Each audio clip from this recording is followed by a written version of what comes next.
todos, eu me chamo Laira. E eu me chamo Lídia. Nós somos integrantes do projeto de pesquisa e extensão Afeto. E em comemoração ao Dia do Nutricionista, nós iremos realizar uma entrevista com o objetivo de conhecer um serviço de referência no tratamento nutricional de pessoas que vivem com HIV. E a entrevistada será a nutricionista Kátia, que atua no Instituto de Infectologia Emílio Ribas. Olá, Kátia, muito obrigada pela sua disponibilidade para aceitar o nosso convite. Queria que você falasse um pouquinho da sua atuação, da sua formação. Olá, meninas, boa tarde pelo convite. Fico até maravilhada porque imagina, Rio de Janeiro, sol, praia, e nós aqui nesse tempinho feio, frente a essa pandemia, não é tão agradável como está aí do lado de vocês. Mas também já estive desse lado também de adultos, só que na minha época não tinha tanta modernidade como tem agora, né? Sou formada desde 1996 como nutricionista pela Universidade Bandeirantes de São Paulo. Tenho pós em administração hospitalar, tenho materno infantil pela USP aqui de São Paulo e tenho mestrado em infectologia. Meu trabalho foi sempre voltado com hepatite e AIDS. Amo também a praia de HTLV, mas na época que eu comecei mestrado não deu. Doutorado já tem uns 4 anos que estou tentando, mas está bem difícil, porque aqui está bem tumultuado. E eu brinco e falo, quando a gente nasce em berço de pobre, você tem que fazer tudo e tem que conciliar todo o seu tempo. Então, ainda não deu para conciliar. Mas vamos lá, vou tentar mostrar um pouquinho a nossa experiência aqui do hospital para vocês. E aí vocês sintam a vontade já de fazer as perguntas. Ai, que ótimo. Então tá, a gente selecionou algumas perguntinhas. Aí a primeira é: como é a rotina do profissional nutricionista no Instituto de Infectologia Emílio Ribas? Bom, aqui no hospital nós somos em 6 nutricionistas de clínica e 2 de ambulatório. As de clínica nós temos pronto-socorro, temos as unidades de internação, tem o 2º, 3º, 4º, 5º, 6º, 7º andar e o nosso hospital dia. Até antes da pandemia, nós tínhamos somente um andar de UTI, agora nós temos 4 andares de UTI, temos o 2º, o 4º, o 5º e o 7º como UTI, dividido por alas, e praticamente todos os pacientes que estão nessas unidades são Covid. As demais enfermarias são Covid e uma só é não Covid, até porque aqui é um hospital de infecto. Se nós fecharmos para toda a parte da infectologia e ficar somente para Covid, é complicado, porque não teríamos hospital em São Paulo que cobrisse e desse essa retaguarda. Tanto é que os não Covid são 20 pacientes internados, então, para onde iriam? E são pacientes que não estão tão fácil para monitorar em um hospital de pequeno porte. Aqui, querendo ou não, é uma referência. Então, se precisar de alguma intervenção cirúrgica ou de um atendimento mais especializado, nós temos essa retaguarda. Aqui a nossa atuação, nós temos uma equipe que trabalha de manhã, uma equipe que trabalha à tarde, mas também nesse momento de pandemia tivemos um colega que se aposentou e aí ficou um pouco corrido para nós. Eu e minha colega fazemos ambulatório, nós tivemos que também ajudar na clínica, porque elas não estavam dando conta, porque como já tem mais 3 UTIs, então precisava de um suporte. E o PS não para, então estava ficando bem difícil, porque o nosso pronto-socorro estava ficando descoberto. Então, nós fazemos assim, no meu caso, eu trabalho, tem dias de manhã e tem dias à tarde. As demais colegas, ou são do período da manhã, ou são do período da tarde. Então, como eu faço esse horário meio simultâneo, de manhã eu atendo ambulatório, numa trégua entre o paciente e outro, eu tento passar no pronto-socorro, porque também estou fazendo enfermaria Covid. Porque como o PS está cheio, o paciente que de repente já precisa de internação sobe e aí precisa de um suporte. Então, aí, nesses intervalos entre o paciente e o outro, eu também subo para essa enfermaria. Tá bem corrido. Eu brinco e falo que aqui já é um exercício. É escada para lá, é como se fosse um step, um supino, uma bicicleta, que a gente não para. É tanto que antes a gente até tinha uns 10, 15 minutinhos de almoço, agora é 5. Então, você praticamente engole, nem mastiga, que não é o que nós preconizamos. Mas, frente a essa correria, não dá para bobear. E nós já tínhamos colega que estava afastada também, que tivemos uma colega que teve Covid, mas ela praticamente só ficou no domicílio, não teve sintoma, então, graças a Deus, foi tranquilo. Mas o quadro ficou bem puxado. Então, agora que está retomando, A gente até voltar no nosso ritmo está bem difícil. E no caso do ambulatório, nós voltamos, eu acho que foi mais ou menos dia 22 de junho, porque até então ele também estava fechado. Então, nós tínhamos que, cada profissional ligava para os seus pacientes e cancelava, até por conta de evitar aglomeração, o risco de contágio, porque a nossa população já é uma população de risco. E aí, junto a população de risco com os fatores de comorbidade também associados, não dá. Então, nós suspendemos o atendimento, mas agora já voltou. E eu brinco e falo que agora está todo vapor, porque além do nosso ambulatório, está vindo os nossos novos pacientinhos também. Porque nós também temos, eu atualmente eu faço ambulatório da pediatria, então aquelas crianças que no passado eu atendi, que antes eram crianças, agora já são adultos, já são mãe. Então eu estou atendendo a mãe delas, elas e o bebezinho. Eu tenho um bebezinho de 15 dias, que é nascido de portador.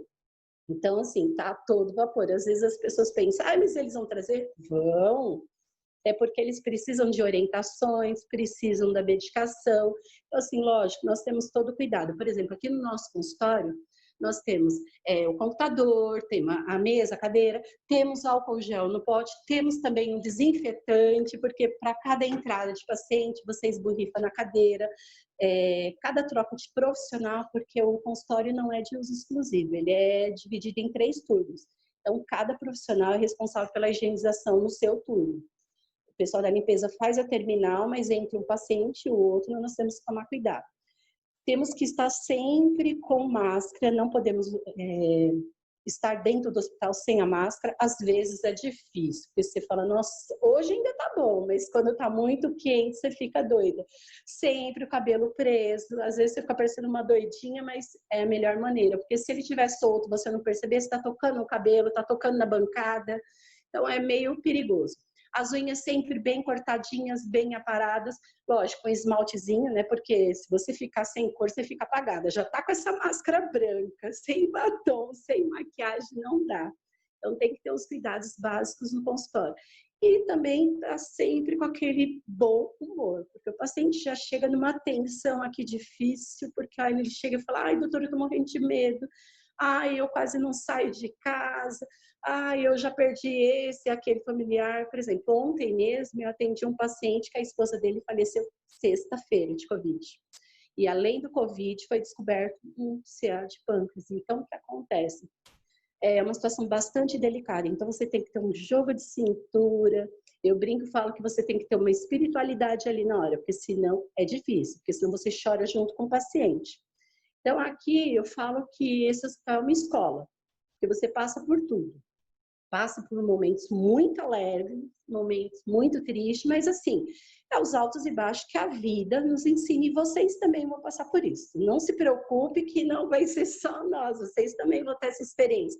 Não pense que vai ficar nessa vidinha pacata de estudante, não. Logo, logo vocês vão ver a correria. Até porque eu brinco e falo que o mundo da nutrição é muito grande. Então tem uma diversidade que cada dia é um flash. Então, a gente tem que aprender a trabalhar frente a esse flash também.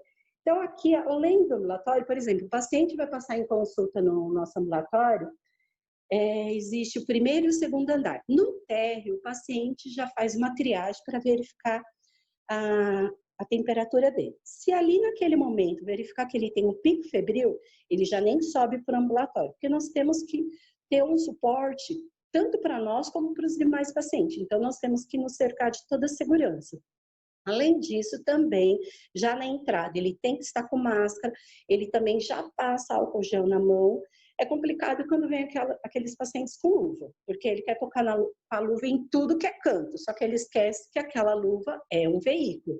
É preferível ele vir sem a luva e ficar lavando várias vezes a mão, passando álcool gel, porque ele sabe realmente onde ele tocou.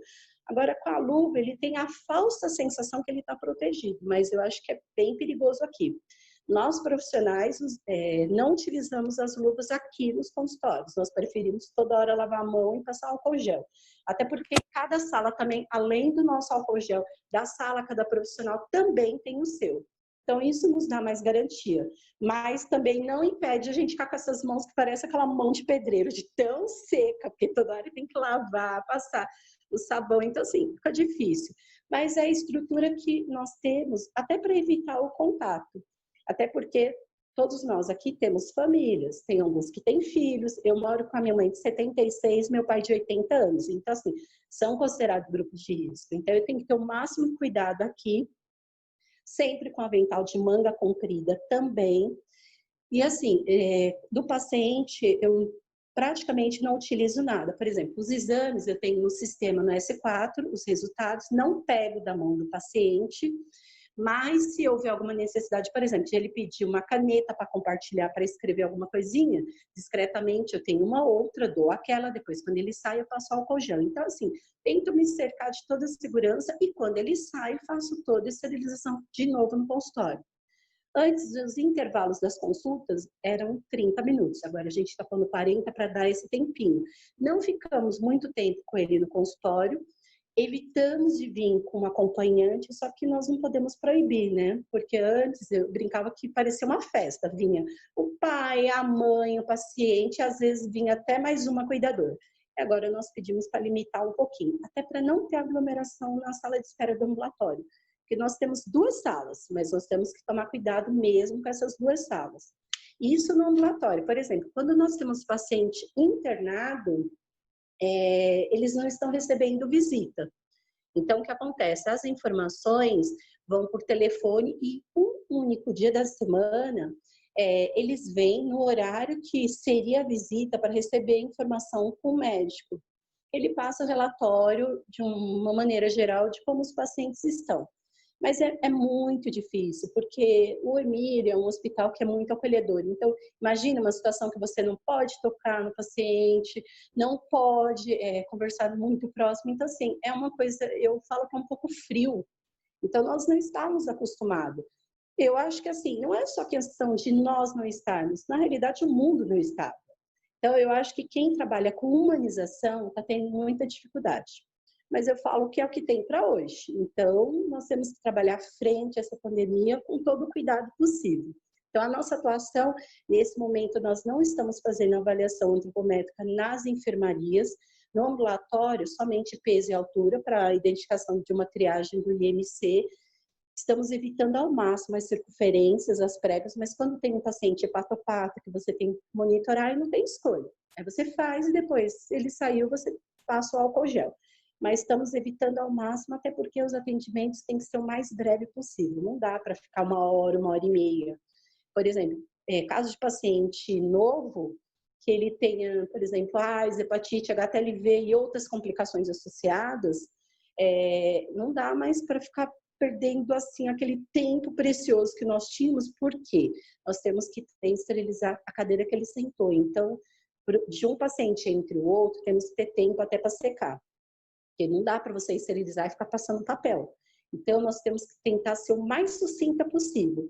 E quando vê que o paciente está falando muito, tentar de uma maneira mais sutil, cortar um pouquinho. E não ser tão dispersiva. E deixa eu ver o que mais. Bom, nas enfermarias, o pessoal da enfermagem, que também está sem um veículo para nós. Por exemplo, quando é paciente de pronto-socorro, é mais fácil porque você consegue. Os quartos, eles têm uma dimensão e um vidro que você consegue visualizar muito bem o paciente, mesmo ele estando numa cama mais distante. Então, normalmente, os quartos do pronto-socorro são 2, no máximo 3 camas, mas dá para você visualizar e fazer uma avaliação subjetiva, ou seja, olhômetro mesmo. Mas, quando o paciente passa pela triagem no pronto-socorro, o pessoal da enfermagem verifica, pergunta um peso, uma estatura estimada. Então, você tem algum histórico. E aí, ele também ele fala das medicações que toma. Se é paciente nosso, já do nosso ambulatório, e está passando no pronto-socorro, é muito mais fácil. Porque você abre o sistema aqui, o S4, tem toda a vida do paciente.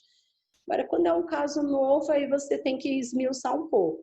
Mas o bom é que, mesmo nas enfermarias, a enfermagem sendo um suporte para a gente, ou a equipe médica, ou mesmo o pessoal da físio que entra com mais frequência, nós também temos esse acesso no sistema. Então, ali também tem bastante informação. Por exemplo, ontem, um paciente no PS, ele vai subir hoje para a enfermaria. Então, ele é hepatopata, ele está com encefalopatia, ele está com cirrose, ele está com asma, ele está com suspeita de Covid. Além disso, ele está com refluxo, então é um paciente que está tendo picos de rebaixamento neurológico. Então, o que acontece? Esse paciente, se eu precisasse das informações com ele ou com a equipe médica no dia a dia, isso é bem difícil. Mas como ele já é um paciente antigo nosso, resgatei muita informação, porque ele faz tratamento aqui no nosso ambulatório há 12 anos. Então, o que acontece? Para a gente foi bem mais fácil da intervenção. E se precisar entubar e passar uma sonda, já dá, porque nós temos até os exames que aí vai pôr o melhor produto também. Então, eu falo que a tecnologia para muita coisa nos ajudou, mas nós sentimos aquela necessidade, porque nós temos que ter escuta, mas muitas vezes o paciente não quer somente alguém que escute, mas alguém até que segure na mão deles. Então, um atendimento humanizado nessa pandemia está um pouco difícil. Mas, assim, estamos tentando fazer tudo que é possível, humanamente, aqui com a gente, tá? O que mais? Ai, que ótimo. Muito bom ouvir a experiência, né, de um profissional que está trabalhando na linha de frente, principalmente nesse momento, né, que nós estamos vivendo. E realmente, bastante coisa. Acho que grande parte das perguntas também você acabou respondendo. Tem uma que é em relação aos pacientes vivendo com HIV. Se tem algum protocolo específico que é seguido quando eles chegam no hospital, por ser um tratamento, né, por ser um hospital referência no tratamento da AIDS. Eu gostaria que você falasse um pouquinho. No início da pandemia, o que estava acontecendo? No pronto-socorro não estava sendo atendidos os nossos pacientes, era só suspeita de Covid. E aí esses pacientes estavam sendo encaminhados para o CRT ou mesmo para hospitais da região deles, até para evitar um pouco mais o contato. Mas, atualmente, o nosso pronto-socorro, não vou dizer para você que está porta aberta, não está, ele está fechado, mas está com uma certa flexibilidade e mesmo o paciente que não tenha de imediato Covid, ele já entra com máscara, tem toda uma sinalização, está evitando ao máximo a aglomeração. Por exemplo, o andar da coleta, antes ele era bem cheio, agora não, então está bem tranquilo. Então, está tranquilo que voltou ao ambulatório. Então, está um pouco melhor, mas nós tivemos vários hospitais que serviu de retaguarda para os nossos pacientes HIV, principalmente, porque paciente com hepatites, a rede tem bastante sais, porque além do Emílio, nós temos o CRT da Santa Cruz, mais 10 referências de sais da prefeitura.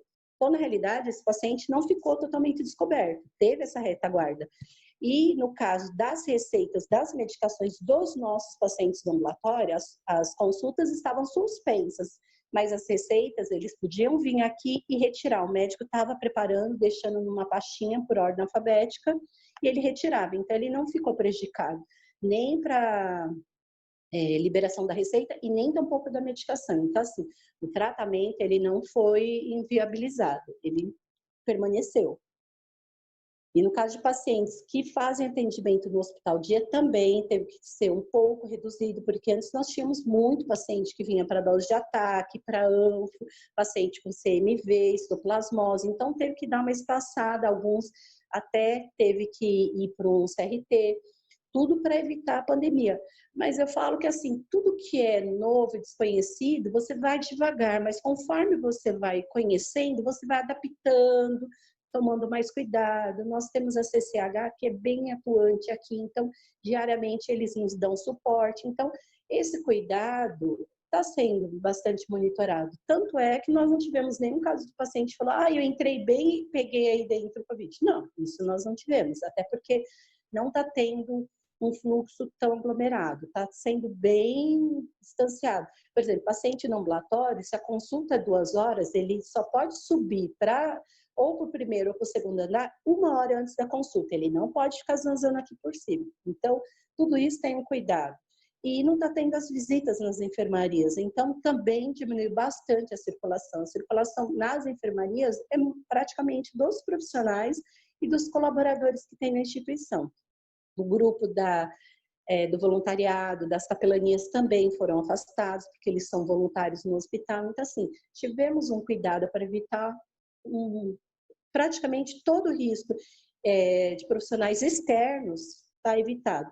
Não estamos tendo também aprimorandos, nem especialistas. Nós começamos o ano com 15 especialistas multidisciplinares. foi suspenso, até porque, como eles também estavam inseguros, e nós, por ser uma patologia que o hospital ainda não tinha aquele preparo, preferimos fazer isso também. Então, agora o hospital está voltando devagarzinho, então, assim, está tendo todo o suporte.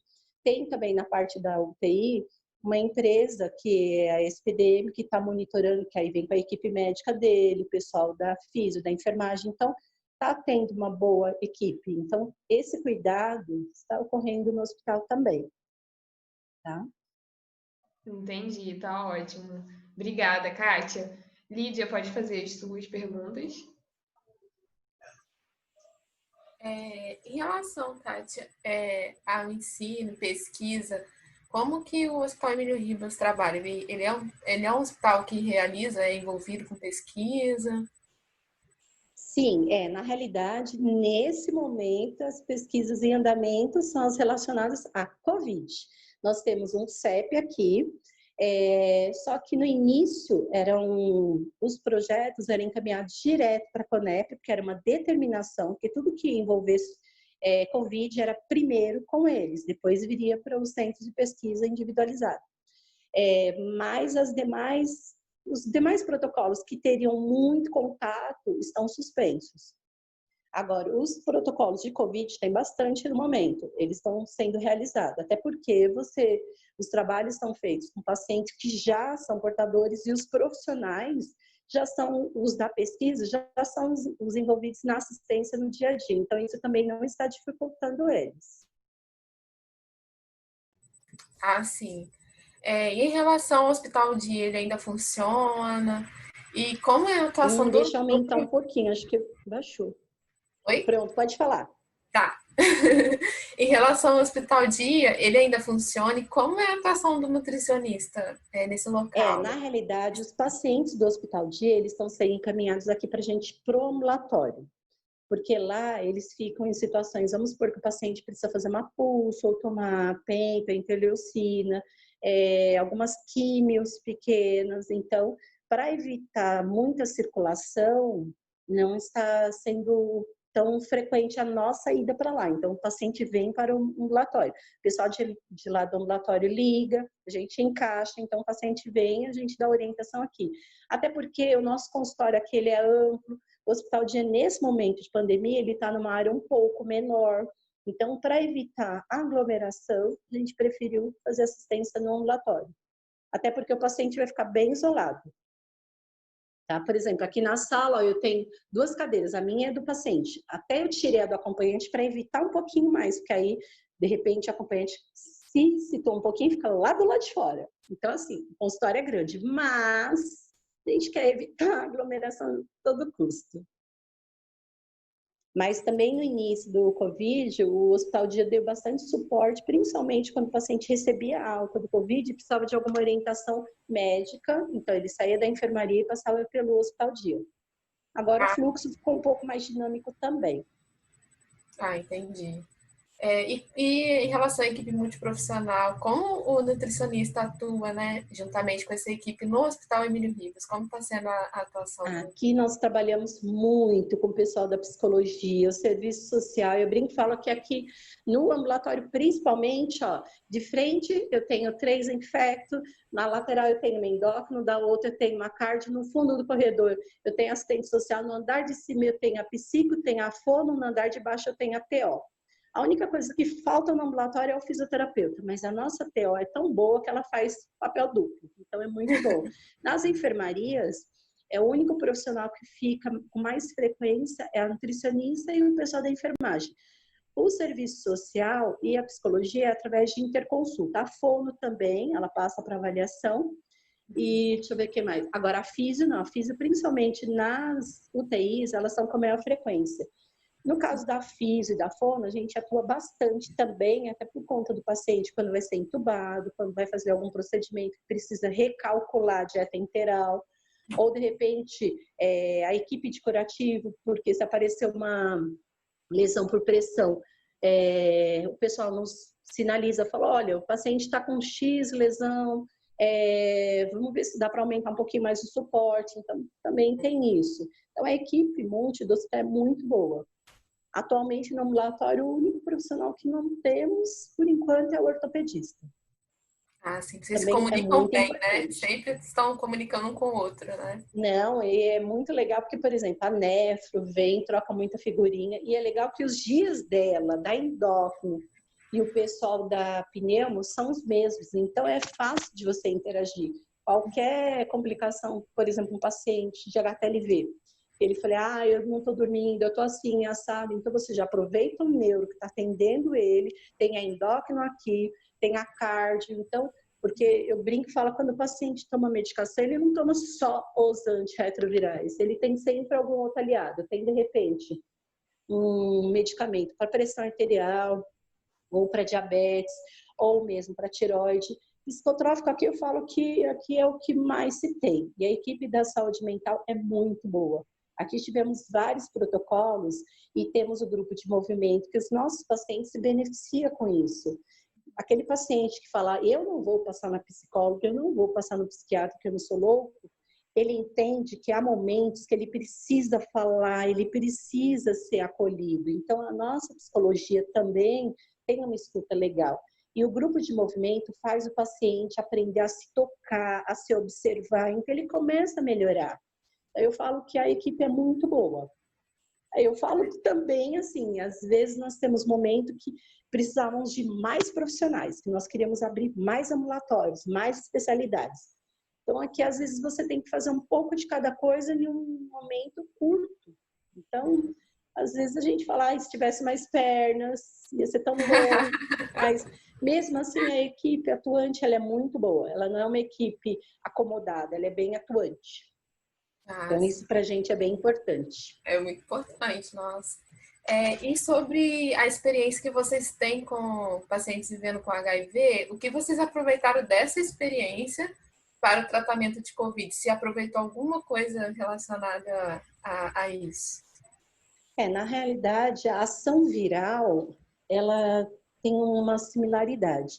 Mas, por exemplo, nós tivemos muitas situações neurológicas e eu acho que, assim, a nossa experiência de estar sempre acompanhando o paciente como um todo no HIV, isso nos fez ter um pouquinho mais de experiência, um pouco mais de malícia para observar o paciente com Covid. Porque se nós fôssemos aquelas pessoas que só pega ali o que está prescrito, não vai nas entrelinhas para ver a medicação, os exames, nós teríamos dificuldade. Então, hoje em dia, por exemplo, você bate o olho e fala, tá com tal medicação, a saturação tá tanto. Então, já tem essa similaridade. Não foi uma coisa tão nova, tão, como se diz, não é um caso tão obscuro para a gente. Então, simplesmente foi uma maneira de associar o que você já fazia com algumas medicações que se usam um pouco mais agora. Então, isso para a gente não foi tão difícil. Lógico, no começo gera um pouquinho de medo, porque assim, é um novo, desconhecido, você fica inseguro. Mas com o tempo você vai se acalmando, se familiarizando, e aí no dia a dia não se torna tão novo para você. Sim, entendi. Então tá, Kátia. Acho que terminou as nossas perguntas. Espero ter sido um pouco mais clara, mas foi muito clara. A correria do dia a dia. Com certeza. Nossa, e em nome do Grupo Afeto, né, nós agradecemos a sua disponibilidade de estar aqui conosco, de ter aceitado o nosso convite, né, nesse dia tão especial, né, que vai ser comemoração de nutricionista. Né? E é muito importante saber que você, né, que atua tão fortemente nesse hospital, né, saber que você trabalha com a humanização, com esse carinho, esse cuidado com seus pacientes. Olha, eu falo que dia da nutricionista não é só dia 31, não, viu? É todo dia do ano. Verdade. Todo dia que ela corre. E vocês também, não pensa que acabou, se formou, não é assim, não, viu? Todo dia é um flash. Cada dia tem que estudar, tem novidades, atualizações. Então, assim, não dá para dizer que é só um dia. Eu falo que a nutrição está envolvida no nosso ser, não tem como. Com certeza. Né? Nós te agradecemos imensamente, tá? E te desejamos já desde agora, né? Um feliz dia do nutricionista, você ser essa profissional maravilhosa. E obrigada por tudo, pela atenção com a gente. Muito obrigada. Eu que agradeço o convite. Em nome do Grupo Afeto também. Até mais.